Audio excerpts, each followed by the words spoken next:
Hey guys, welcome back to another episode of the Kool-Aid Podcast. Big episode today, guys, like last time. But today we are reviewing the Clásico match preview. And not only that, we also have some exciting news regarding the Nigeria case. But first and foremost, I want to introduce my co-hosts, Elias and Alvaro. What's up, guys? Top boys. I'll let you guys before we dive into the Nigeria case. I'll let you guys take it off. What a massive game do we have tomorrow? Well, Yes, Wednesday. sir. Huge game, actually. Mhm. Huge game. Okay, I guess I'll go first. Big game against Real Madrid. This is the return leg from the Copa del Rey.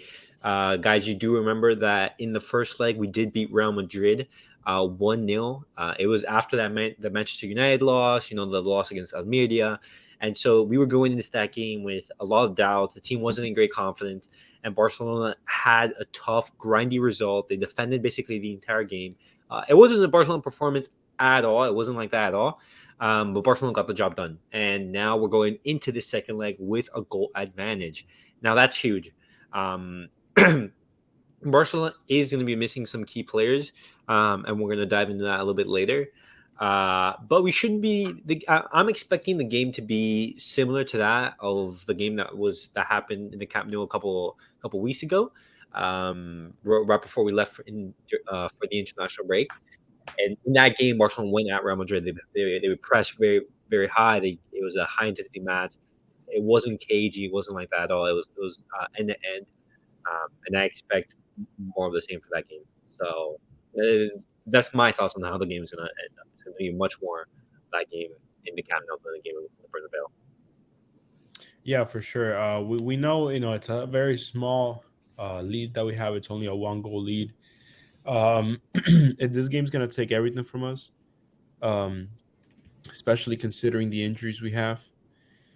But nonetheless, we know even without the injuries, this game is gonna be massive. Madrid have their backs against the wall. Uh, right now, they have no guarantee of winning a single trophy this season. So again, this is something that's gonna be in the back of their heads. Mm-hmm. They're not doing too good in the league. They'll most likely not win it. Champions League is a gamble at the end of the day. Even though they are the best team historically, it's nothing certain. Yeah. Mm-hmm. And yeah, we've already beat them in the Super Copa, and now we have a lead in the Copa del Rey. So we know Madrid's gonna be hungry to also prove that they think they're the better team, because this year we've showed the complete opposite. We have completely dominated them in the last three encounters. And that's just a testament of how much we've improved as a team, and what a team we are to be, right? So there's still a lot of room for improvement, but tomorrow will be a very important game, just because there's a lot going into this. Not only is it the semifinal of a cup tie, but it's against your biggest rival. Mm-hmm. And even though you're playing home, you only have a one goal margin, a goal lead. So we know even for us, 4 goals isn't significant, unfortunately. So again, this is going to be a massive game, and we are going to see this. We are going to see from the start that it's going to be very physical. There's going to be a lot of emotions flying around, and I think we'll definitely see a nice matchup between Araujo and Vini this game. That's going to be exciting. I mean, every time we say a Clásico, it's always going to be a big deal, no matter what stage, what scenario, or what round. It's always a big deal. It's nice to have home field advantage, but Barca have shown lately that home field advantage has not been that significant to them. We have seen that they have not taken advantage of it fully. So they should treat this game as not as an away game, but as a pretty neutral game. It's gonna be as tough. Yeah, we have looked better than Madrid in the last matchups, but that means nothing. That means absolutely nothing. Let's forget that the aggregates are out the window. Now it's just a 1-0. There's no away goals or anything like that. So they got treated as a 1-0. And nothing. They got to play with the way they've been playing. They've been rolling. They have been playing smoothly, comfortably. Not too comfortable, but comfortable enough to not show any mistakes for the most part. And they just gotta keep it rolling against. I mean, the biggest rival. It's gonna be a fun one. Everybody's anticipating it. El Clásico is always fun. Whether Barca have beat them 5-0 in the first leg, it would have still been a fun game tomorrow. It will still be an intense game. and they just gotta go with the same mindset as they have approached every game that they have won. Yeah, definitely. One thing I would like to mention for this game is that I think that Real Madrid are coming into this game with a lot more pressure than Barcelona, for example, because as Alex you mentioned, Real Madrid they don't have basically they haven't won anything so far significant this season. Yes, they won the Club World Cup, but for a club as Real Madrid, that's not important. What's important for the season to be a success, you either need to win the Champions League or the league title or La Liga. Yes, you can win the Copa del Rey, but that's more of like saying like, hey, like worst case scenario, at least we have something. But Real Madrid are not going to win La Liga. It doesn't look good for them there. But in the Champions League, it is accessible. They are going to play against Chelsea. We're going to see how that turns out. But then after, they either have to face, if they beat Chelsea, either Manchester City or Bayern, and that's going to be very difficult. And there's no guarantees in that. And so Real Madrid, they do come into this game with more pressure than Barcelona, and that could play into our hands. And on top of, I think Real Madrid coming into this game as favorites, just because of how many injuries I think that Barcelona have, were like big key players missing. But also another thing to keep in mind is that Xavi has 5 wins and only 2 losses against Real Madrid, and that's super important because when we move on into the lineups, which we are going to do right now, it's interesting to see like, hey, how is each team going to approach the situation? For example, like what is Carlo Ancelotti going to do something different? Is Xavi going to do something different? Are they going to surprise us? Those are 2 things to keep in mind. But let me just bring up the lineup right now, and then we'll be able to share that. But guys, who do you think has more pressure to win this game? For example, do you think it's Barcelona or Real Madrid? No, I mean it's kind of what you said. Xavi is 5-2 against Madrid.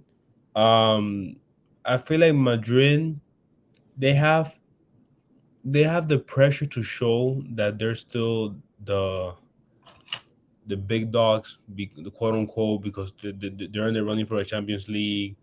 They have looked better in recent times than Barca, but Barca has won the last 2 encounters. They're 2-1 this season. They beat them in Bernabeu, so Madrid, I'm sure they feel forced to at least do something respectable away in Camp Nou, kind of eye for an eye. And I mean, I feel like they feel more pressure. Everybody's gonna say that, oh, if Madrid loses tomorrow, it's because they're more focused in the Champions League, whatever. Bullshit. This is the biggest game in the soccer world. I mean, everybody has opinions. We all know this is the biggest game in the soccer stage, in the football stage. And I mean, I feel Madrid has the pressure to not embarrass themselves and lose a 3rd straight Clásico. But I mean, Xavi has as much pressure to keep his success and move on and go by a day. So we'll see. Yeah, and right before we dive into the lineups, I think you guys both hit it dead on. Obviously, the team that's been losing the most and is likely going to win the least, I would say they have the most pressure, and they're also going into a game where they're already losing. Right, a tie would mean a victory for us. Exactly. But again, some people work great under pressure. I've seen Madrid do great things under pressure, as much as I hate to admit. So, yes, they are under more pressure, and yes, they have. And again, I want to digress real quick back to what Alvaro was saying about them saying, "Oh yeah, we're more focused on the Champions League." I think that's essentially a small club mentality if you're only focusing on one trophy. I think the most dominant clubs and the best clubs go for multiple trophies this season. Everything. If you're only going to focus on one thing, I think that just shows weakness as a whole, and not being able to assert your dominance as the best team in the league. But that's beside me. I understand that Champions League is the most important trophy to win, but if you're winning the Champions League and that's all you're winning, and that's let me rephrase that. If all you want to do is win the Champions League and you don't care about anything else, then I think you're doing something wrong, even if you do have a good history with the UCL. Any club should strive to win some domestic trophy. Well, no, not just that. Like I understand the value is very different, right? UCL is up here, I and fully everything else is understand. kind of here. But still, But that's what I'm saying. That mentality, obviously, we say it coming from the Madrid fans. We already expect them to say that if Madrid was to lose. Madrid players, I'm sure that's not how they see it, but that's how we see it from the Madrid media. But it's not true. It's just what we expect to happen. So. Yeah, it's a solid point. But guys, this is the lineup that we predict that Xavi's going to go with. Of course, there isn't going to be Pedri, neither Usman Dembele nor Frankie De Jong, and neither Christensen. None of these players are going to be available for this game, and all of them are huge misses, because all of these players are starters for this team. All four of these players would be starting. And so I think Xavi's lineup is the most predictable, just because, hey, these are the only options that he has. For example, if he wants to do something radical, he can, for example, run a three-man midfield and put Ansu Fati on the left and go attack minded. But I don't know why you'd go at Real Madrid with the three forwards right from the get-go, knowing that you have the one goal advantage. The one concern that I would have is, for example, maybe Marcos Alonso in that left center back spot, because we know that Marcos Alonso, yes, he's a very good defender, but he thrives in reduced spaces. For example, you saw in that first leg against Real Madrid where we basically defended and he didn't have to cover his own back, that he played really well. He had a very good performance. But then, for example, you see in the game against Manchester United where we are a little bit more up on the field, and he does have to basically cover some significant ground really quickly. He does suffer, and that's how the goal against that Rashford chance that went near post, that's how we conceded. So we are going to need, for example, Balde to basically help him in on that left hand side, just basically with his burst of pace, just be able to basically recover and basically help Marcos Alonso in that situation. And we're also going to need a big game from Araujo, because Vinny Jr. is going to be able to play for this game. At first, it was a rumor that he was going to miss this game just because of the accumulation of yellow cards. But right before the semifinals, all the yellow cards are basically wiped, and so Vinny is available to play for this game. But guys, what do you think of this lineup? Do you guys think that this is the lineup that Xavi should go for, or do you want to see something different? I mean, I think ideally we want to see our proper starting 11, but yeah, given the circumstances, I think this is about the best he can go with. Just because we've seen how successful we have been against Madrid with the four-man midfield, A, and B, I think, like just how you said, I think a 4-3-3 would be too offensive. I don't know if Barca have the right personnel right now to be doing that. I certainly think they don't. The absence of Pedri, De Jong, Dembele, Christensen, I think those losses are too heavy for us to be experimenting. I think this is the safer bet. And yeah, the main thing that concerns me here isn't even the goal scoring, because I know we can get goals off Madrid with this, especially because they have been very sloppy in their build-up play from the back, at least against us. But my biggest concern is our defense. Yeah. You put it perfectly. I don't have any confidence in Alonso when it comes to defending higher up the pitch, and I know at times we'll be doing that, so we'll see. Luckily, Madrid, aside from Vinny, don't have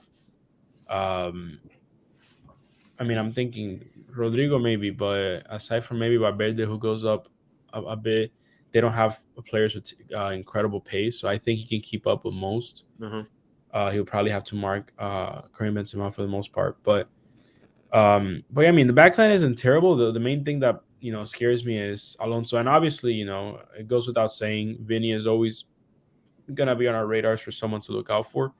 Even if Araujo is marking him, he's just a phenomenal player,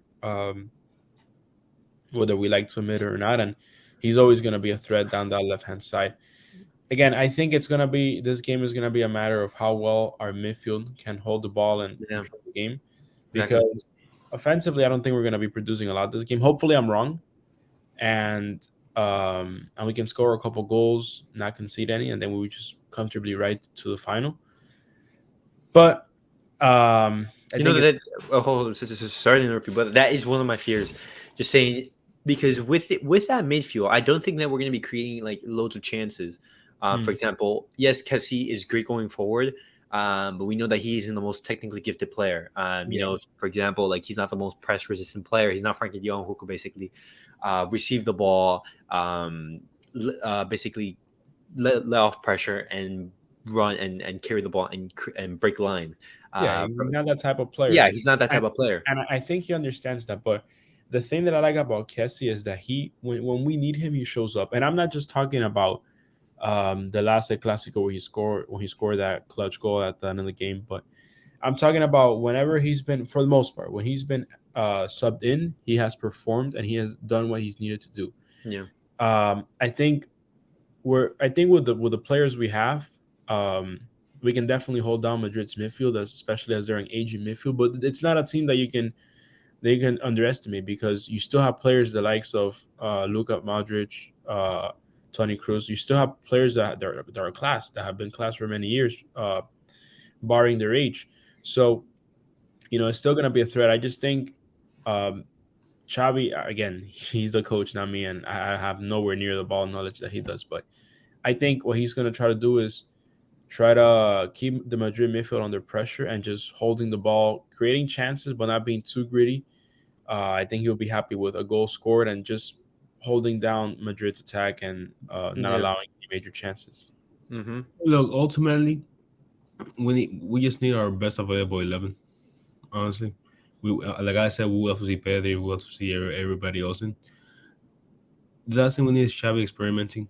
Just put out your winning formula. You Yeah. gotta experiment. You gotta experiment in La Liga when you have a 20-point lead. Don't experiment now. It's a big game. Do what you've been doing and just keep it going. Don't we've already seen them experimenting and fail hard at doing so. There's no need to do it now. So just Yeah, keep it. exactly. There's no need to do it now, especially when the stakes are going to be extremely high, because this could be a good chance to basically like put us on like the path to win a second trophy so far this season in the Copa del Rey. But before we go, guys, I'm gonna share right now the Real Madrid lineup, which I think a Carlo Ancelotti is gonna go for. But here's the thing: we know that Carlo Ancelotti has not been. Xavi has basically won every single duel against Carlo Ancelotti. He's only lost 2 games out of 7. Out of the 7 games, only 2. And so we've seen Carlo Ancelotti do the same lineup. Fede Valverde on the right hand side, and so um,